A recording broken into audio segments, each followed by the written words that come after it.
ఈరోజు ఈ కార్యక్రమానికి ముఖ్య అతిథిగా విచ్చేసినటువంటి మన కోవూరు శాసనసభ్యులు శ్రీమతి వేమిరెడ్డి మేడం గారికి, కౌన్సిలర్స్కి, టీడీపీ, జనసేన, బీజేపీ సంక్షేమానికి పెద్దపీట వేసి అభివృద్ధిని విస్మరించకుండా దాన్ని కూడా చేస్తూ ముందుకు వెళ్తున్న ముఖ్యమంత్రి చంద్రబాబు నాయుడు గారి పాలన అద్భుతం.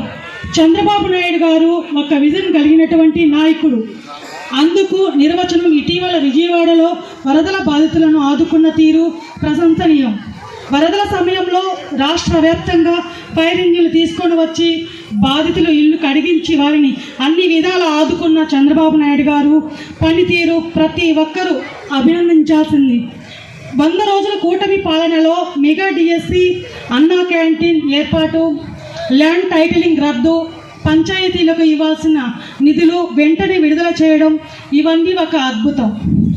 ఇక మన ప్రియతమ శాసనసభ్యులు శ్రీ వేమిరెడ్డి ప్రశాంతిరెడ్డి గారు ఎన్నికల సమయంలో ఇచ్చిన హామీనే కాకుండా రైతులందరికీ ఫ్రీగా ప్రొక్లైన్తో కాలువలు పూడిక తీయించడం, క్యాన్సర్ పరీక్షల నిమిత్తం సొంతంగా బస్సులు ఏర్పాటు చేసి పరీక్షలు చేయించడం, తన సొంత నిధులతో కొన్ని చోట్ల రోడ్లు వేయించడం, పేద ప్రజలను ఆదుకోవడం, ఆమె దాతృత్వానికి నా ధన్యవాదాలు. ధర్మదాత ఎంపీ వేమిరెడ్డి ప్రభాకర్ రెడ్డి గారి ఆశీస్సులతో, ఎమ్మెల్యే ప్రశాంతిరెడ్డి గారి సహకారంతో కోవూరు నియోజకవర్గంతో పాటు బుచ్చిరెడ్డిపాలెం నగర పంచాయతీని కూడా అభివృద్ధి పదంలో పయనిస్తుందని నా గట్టి నమ్మకం. నాకు ఈరోజు అవకాశం ఇచ్చిన పెద్దలందరికీ నా హృదయపూర్వక గారికి, శివరామకృష్ణారెడ్డి గారికి, ఈ నగర పంచాయతీ మొదటి పౌరురాలు గౌరవనీయులు, ఈ నగర పంచాయతీ చైర్పర్సన్ శ్రీమతి మోర్ల సుప్రజ గారికి, గౌరవ తహసీల్దార్ గారికి, గౌరవ కమిషనర్ గారికి, గౌరవ సిఐ గారికి, గౌరవ ఎస్ఐ గారికి, అదేవిధంగా వేదిక ముందున్నటువంటి తెలుగుదేశం, భారతీయ జనతా పార్టీ, జనసేన పార్టీ కార్యకర్తలకు, నాయకులకు, ఎలక్ట్రానిక్ ప్రింట్ మీడియా సోదరులకు శిరస్సు ఉంచి నమస్కరిస్తున్నాను. ఈరోజు ఒక నరకాసురుని పాలన 5 సంవత్సరాల పాటు వాళ్ళ అవినీతికి అంతం లేదు, వాళ్ళ దుర్మార్గాన్ని ఆపేవాళ్ళు లేరు. ఎవరన్నా ప్రశ్నిస్తే వాళ్ళని అరెస్టులు చేస్తారు, అక్రమ కేసులు పెడతారు. ఎస్సీ ఎస్టీల మీదే ఎస్సీ ఎస్టీ కేసు పెట్టి పోలీసు వ్యవస్థ ఆధారంగా పరిపాలన జరిపినటువంటి ఒక దుర్మార్గ ప్రభుత్వం పోయి ఈ రోజుకి ఒక నరకాసురుని పాలన పోయి దీపావళి ఎలా మనం జరుపుకుంటామో అదే విధంగా ఈరోజు మనం మంచి ప్రభుత్వం, ఎన్డీఏ ప్రభుత్వం అంటే కేంద్రంలో మూడోసారి భారత ప్రధానమంత్రి దేశం కోసం, ధర్మం కోసం బతుకుతూ ప్రపంచ దేశాల్లో అగ్రస్థానంగా భారతదేశాన్ని పెట్టారంటే గౌరవ ప్రధానమంత్రి నరేంద్ర మోదీ గారు ఒక పక్క, నవ్యాంధ్ర నిర్మాత, ఒక విజన్ గల నాయకుడు, ఒక 70 సంవత్సరాల్లో కూడా 20 సంవత్సరాల వ్యక్తిలాగా పనిచేసే ఒక విజన్ గల నాయకుడు గౌరవ ముఖ్యమంత్రి నారా చంద్రబాబు నాయుడు ఒక పక్క. ఇంకొక పక్క అవినీతి చేస్తే మీ అంతు చూస్తా సొంత డబ్బులతో ఒక నరకాసుర ప్రభుత్వాన్ని ఎదుర్కొని అనేక కేసులు పెట్టించుకొని సొంత పార్టీని నడిపి ఈ రోజు ఆంధ్రప్రదేశ్ లో ప్రభుత్వం రావడానికి కారణమైనటువంటి గొప్ప వ్యక్తి పవన్ కళ్యాణ్ గారు, జనసేన పార్టీ అధినేత, గౌరవ డిప్యూటీ సీఎం పవన్ కళ్యాణ్ గారు ఒక పక్క. ముగ్గురు త్రిమూర్తులు కలిసి ఈ రోజు ఆంధ్రప్రదేశ్ ని ముందుకు తీసుకెళ్తున్నారు.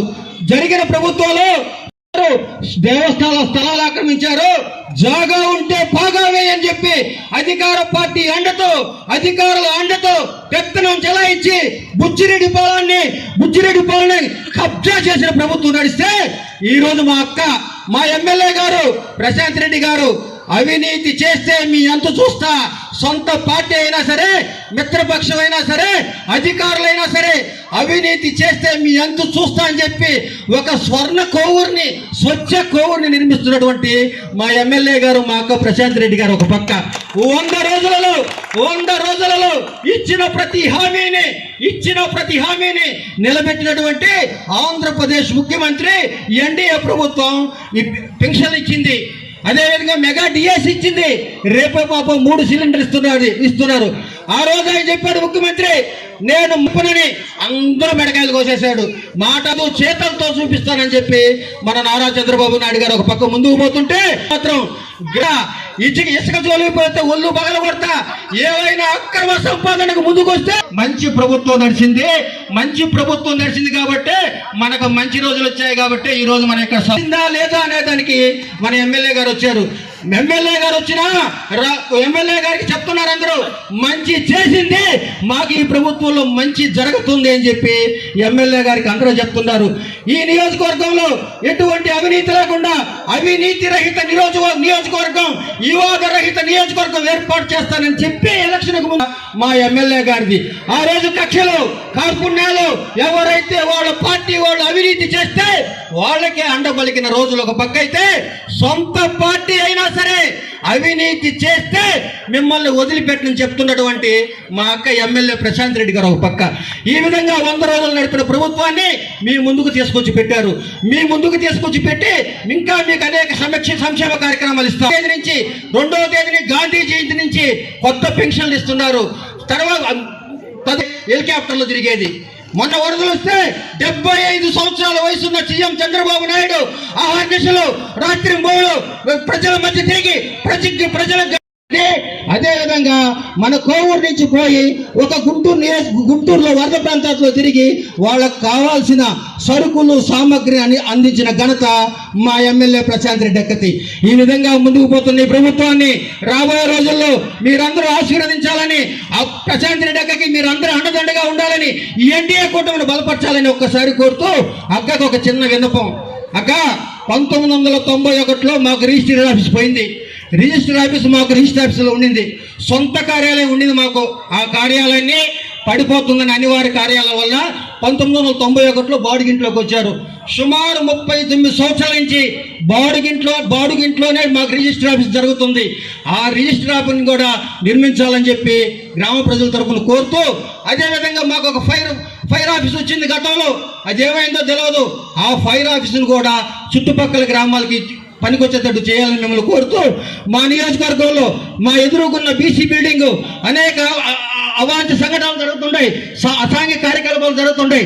ఆ బిల్డింగ్ని కలెక్టర్తో తమరు మాట్లాడి స్వాధీనం చేసుకొని మాకు 2వ సచివాలయం చాలా దూరం ఉంది, ఆ సచివాలయాన్ని నేను పెట్టాలా, చిన్న హెల్త్ క్లినిక్ కూడా పెట్టాలని చెప్పి మేము విన్నవించుకుంటూ, ఈ అవకాశం ఇచ్చిన ప్రతి ఒక్కరికి పేరు పేరున శిరస్సు వంచి నమస్కరిస్తూ సెలవు తీసుకుంటున్నాను. భారత్ మాతా కీ